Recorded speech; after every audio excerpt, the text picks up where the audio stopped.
Hello and welcome to Flory Models Friday Catch-Up Show. Here we are with your March the 28th of February, the last day of the month. Hopefully spring will be around the corner. The sun is shining out there today and it's dry, which makes a change. And everything is definitely looking good. Busy week this week. Cracking on with lots of stuff behind the scenes, some new 3D printed stuff we got coming down the line, obviously printing the stands as well. They're back on sale. We'll talk about those later. We did some reviews, we've done some building work, and obviously we finished off the final bits and pieces on the fantastic Meng ornithopter. So that's what happened on Monday.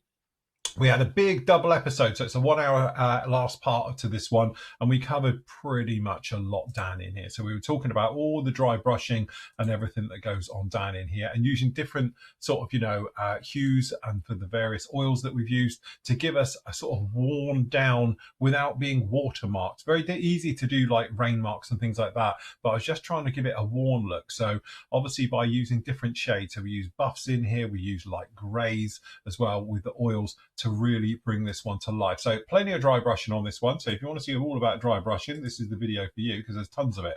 Then it was time to unmask and see exactly what we got and pray to God that it's all okay, but fear not, it's all still saying no glue on this kit, so we could have just popped off the windows and cleaned them up if needed, but luckily for us they were all good. Then it was time to actually get the wings attached and get them all into position and start to have a look about how we're going to display this thing and go right round with it. Decided that the base was a little bit sort of two-dimensional, a little bit flat, so I thought, well, we're going to go along with some of Devon's finest soil on this one and give it a bit of a texture. So to start off with, I sort of base coated it in a bit of the actual desert yellow right the way round the actual base of it, so we could have a lip of it going right the way round. Masked all of that up completely with a bit of masking tape, and then we came in with the old Podge PVA glue right the way over the top of it, and then using Devon's finest soil cooked in the oven at around about 150 degrees for 20 minutes, dried out, and then obviously we put that right the way over it. It's been sieved, so I've got some coarse stuff and some fine stuff right the way through. Happy of how that was, tipping the excess back into the box, and then we can move it over there with a few rocks and lumps and bumps for the more sort of coarser stuff added to this one right the way over it into the spray booth, and then we could actually paint it all. So decided to go through different colours of yellows and sands that I got down on here right the way over the entire thing. So we got all of those painted up and it was looking pretty nice just like that. Then I decided we'd come in with a little bit of oils as well. So we loaded up the airbrush with oils, and then literally just like as a wash being blown on. So instead of trying to brush it on, which can be a little bit tricky on a surface like this, by airbrushing it on, it means we didn't have to come back and touch it at all. So we airbrushed onto this, just patched it and changed some of the areas, just trying to give the gravel some shadows and things like that, if you like. With that done, we could get in there and completely unmask it all and see how we were looking. We did a little bit of dry brushing on it, and we ended up with our finished article just like that, ready for the final reveal at the end. Have to say, thoroughly enjoyed it. I do love doing sci-fi. I do a lot off camera as well. I do a lot of sort of, prop stuff and things like that, 3D printed. So it's quite nice that we can bring this into the hobby as well. But again, it's a great kit, very, very straightforward, and it's hard as nails. So again, no glue at all on this particular build. It's literally just as you see down in here.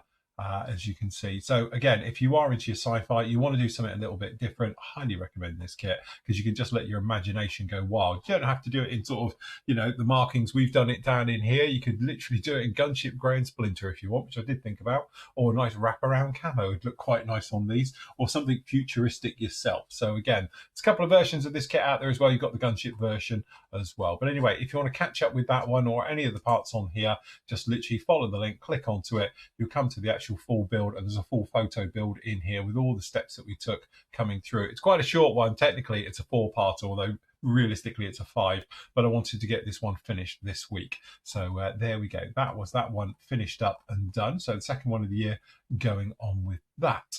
Tuesday, it was all about maintenance. So Tool Tuesday, I dedicated this one, over to doing maintenance work and things like that. So we were talking about filters, changing your filters, making sure that obviously they're up to date and they're all good right the way through with that. Then we were looking at obviously your airbrush. And again, this isn't just strip cleaning your airbrush or anything else like this. This is just like deep maintenance that you do maybe once a year or maybe every 6 months, something else like that. So down in this one, we were basically just talking about some of the build-up you can get on your needles, obviously of the seals, and obviously how to take care of those. Obviously things like the little the air filter, or the little stem, or the air stem as we call them, and obviously the part on the top, checking that your seals are all good, making sure that your O-rings are all good, and everything is got running nice and free. So down on this, I used a little bit of super lube, but in this part you could use, if you want, literally anything, any type of basically free. You want a silicone free oil though, if you can, right the way through on this one. We were talking about obviously lubing up obviously the needle track and the parts in this one as well. So down in here, this just lubes up the entire needle, but also it's lubing up the seals. So you've obviously got all the seals are going to get lubed up as well as that pushes through. All right, and then we were talking about different ones and different airbrushes and how they work. So obviously we took apart a finger and we showed it in a finger of it all going, and then we put it all back together, and just generally your maintenance on an airbrush. So it's not so much cleaning out, it's more like, you know, just making sure it's running nice and smooth. And after we did that, you could see the trigger was far more snappy. It was really working very, very nicely and things like that. So with those ones done, it was time to turn our attention over to the compressor. Something you should do a lot more than I do. I must admit I emptied this a few days before I recorded this, and it was full up. I had a lot of brown, green, sandy sludge coming out of this thing. So anyway, we were talking about obviously your moisture trap, making sure that that's always emptied, and then going underneath it as well, of lifting the entire thing up and getting underneath it to do the other one, and also checking the emergency dump valve is okay as well. That's the small one on the front there, just to make sure that is working, and various things. But down in here, we were knocking out all the sludgy water, and it's still got some coming out, using the air pressure to help push it out as well. And then once the air's all gone, literally taking it out and just giving it a slop up and down. All right, so we're going right the way through all the maintenance and the various things, and also things to look out for. So obviously, if you have got bits of metal, it may be time to rethink your tank and stuff like that. Small little particles, flakes, it's not a problem. But if you're getting chunks of rust in there, it may be time to swap out your actual air tank for a new one or something else like that. Anyway, with that done, it was basically putting it all together, and we were checking all the other systems down in there, making sure everything's good and it's all working very nicely all the way through. Anyway, you can catch up with that one, members. That was Tuesday show for Tool Tuesday, all about sort of airbrushing maintenance and all the bits that go along with that. Wednesday, I was a tad busy.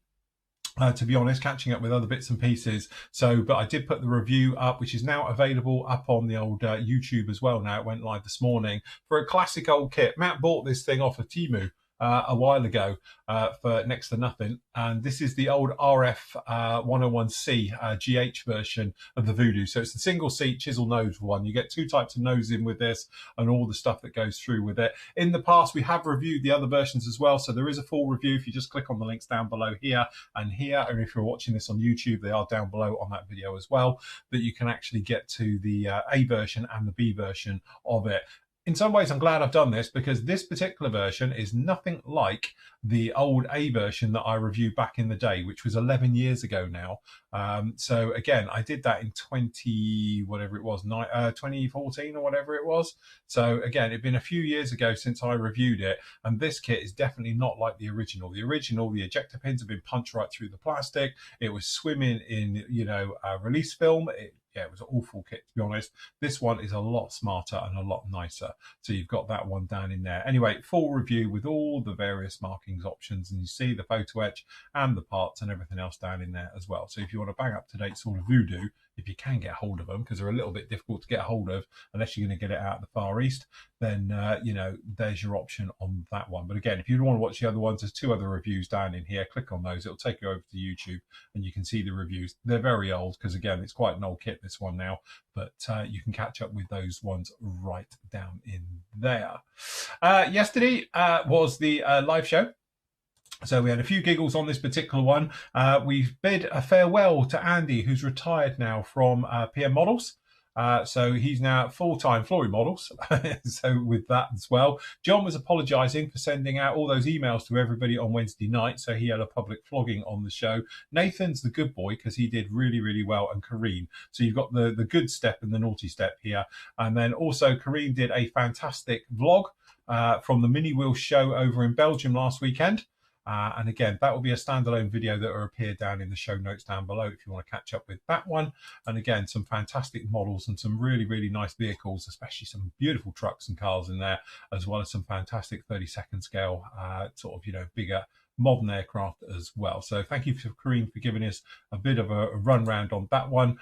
So if you want to catch up with that one, you can do right now. So again, that will be down in there for members. Also, we was having a look around at obviously all your great work, and we were looking at some good stuff, some very old classics done to a fantastic rate, and we were even talking about one that was done on the toilet, literally.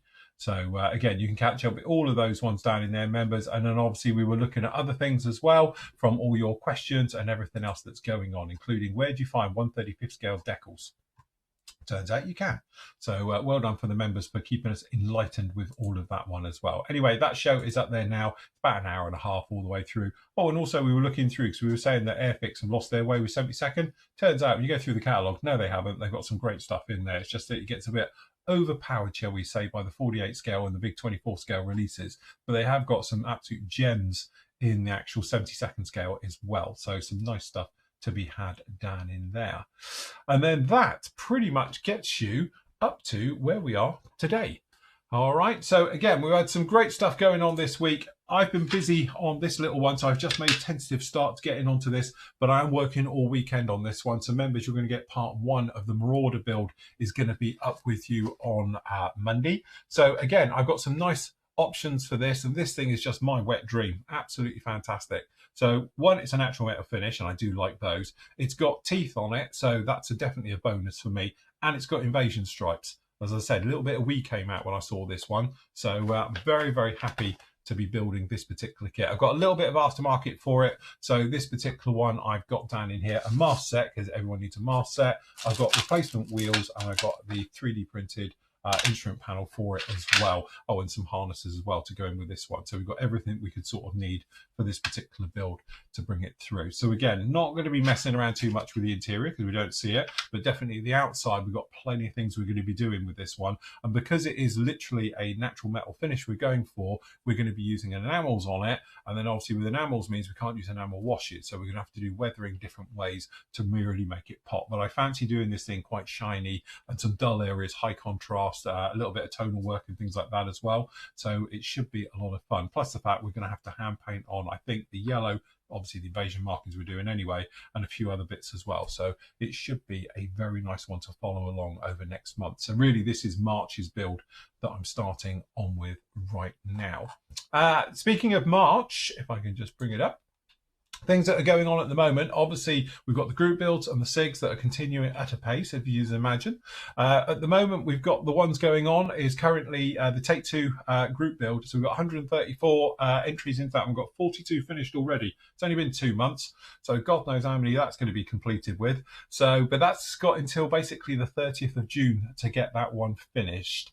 The Greek SIG is currently going on at the moment. We've got 50 entries into that one. That one's going to finish at the end of April. All right, and the new one that will start tomorrow, will be opened up tomorrow. I've just put this one in now, is for the Matchbox March Buddy build. So again, this one is literally just for March and anything Matchbox. So again, the rules are pretty simple. As long as it was a Matchbox kit, it doesn't matter if it's a rebox by Revell or whoever, as long as originally it was a Matchbox kit, you can enter that one into it. So we've got this one for March, and obviously I think we've got Airfix April, or is it Airfix August, one or the other.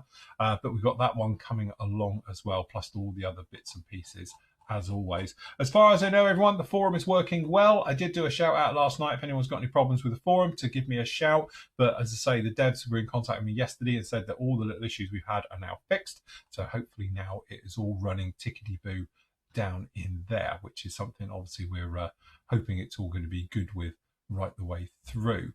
Other things going as well on Tuesday next week evening, we've got part 2 of Alan's Jones's auction. Obviously Alan sadly passed away recently, and the family have kindly donated the kits to us, which we'll be auctioning off for charity, and a good chunk of the proceeds go to charity as well. So this is going to be part 2 of this one as well. I think it's going to be about another 20 lots, maybe 30 lots going up on Tuesday. I'll put full details of this one will appear on a post tomorrow, so that will be up on the site sometime in the morning, so you can have a pre-look at the bidding and all the bits and pieces on like that. Remember, if you've got any pre-bids, Andy's now not working for the company anymore, so, and obviously PM are handling all the sales and bits and pieces on this one for us. So if you shout out to Matt or myself, we can do pre-bids on your behalf if you can't make it for the show that will be live on Thursday night at 7:30. We had a good old time last time, so basically it's going to be the same thing this time. So if you want to join us for that one, you can do as well. Other things as well, PM models. Pretty much there's a bit of a move going on at the moment, shall we say. So there's not a lot of stock moving around at the moment, but we've obviously got the kits in, as you can see down in here on the little bit of the specials thing going down in there. And then obviously we've got the end of line stuff down in here. And don't forget, we've got all the stuff we're getting rid of. All the other stuff is up on the eBay store. You can catch it over on there as well. Just follow the links or just go in PM Models UK. You've got the eBay store in there, which is being used as a little bit of a dumping ground for some of the old stock, all right, and the stuff we've discontinued. So if you want to get your bargains up there, there's quite a bit up there now. What have we got? 48 pages worth. So there's plenty of stuff to be had over on there. So if you fancy going and having a look around on that one, by all means you can. Last up, over on the store, the in-flight stands are back in stock.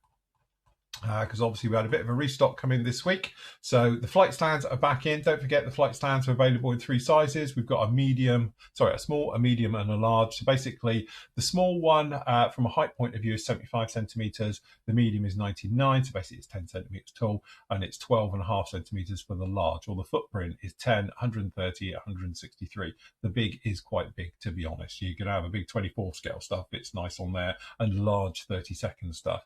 But as I say, we've got other new bits coming out very, very soon onto this one as well from our new sort of 3D printed range. But as you can see, these ones are the sort of mediums on these two. This is a 30-second scale Spitfire. That's a 70-second scale Nimrod. And this is the smaller one, the 70-second one with a 48 scale Typhoon on there. So again, to give you an idea of the scaling just like that.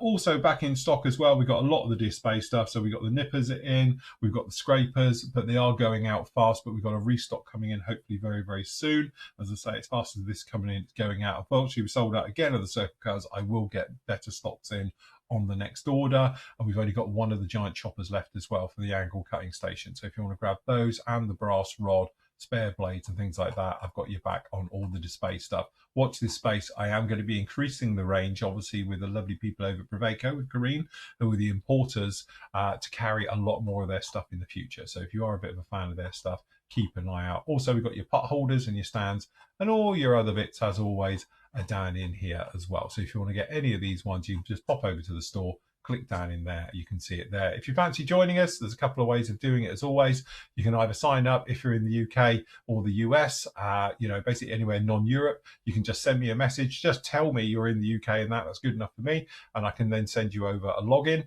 If you are in the EU and things like that, because of EU VAT restrictions and bits and pieces, you will need to do this one down in here. So literally just click on the old Patreon bit, and then that will take you straight the way over to the Patreon page, and you can sign up and get in. Again, give me a couple of hours, I'll send you over the password and logins and all the bits and pieces, so you've got a full way of getting to all the historical stuff, the forum, etc., and all the details and deals that we do on here as well. And that is about it for this week. So really excited about getting on with the Marauder, because I can clear some space and get on with that one as well. The 3D printing stuff's working a treat at the moment, so that'll be coming down the line as well, so look out for those. So everything is traveling very well. So with lighter days and the country's warming up and all the bits and pieces, hopefully we can get some nice modelling done without freezing or getting soaking wet and stuff like that. Anyway, that's about it for me for this week. As always on a Friday, I'm going to leave you with your great work from the gallery. So until next week, everybody, happy modelling. Take care.